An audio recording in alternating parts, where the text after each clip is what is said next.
Good day, Ma'am and Sir. My name is Michelle Shares. I'm 45 years old from Philippines. I have three children who are my inspiration to work hard.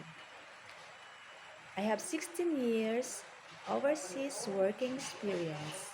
In Singapore, 2 years. In Nigeria, 3 years. In Dubai, 2 years. And in Qatar, 9 years.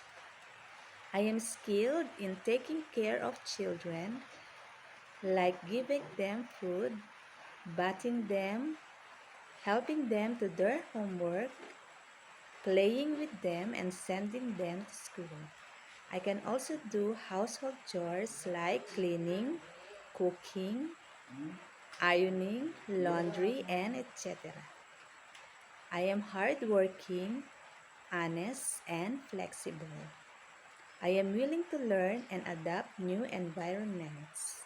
I look forward to work with your family and give you my best service. Thank you and have a nice day.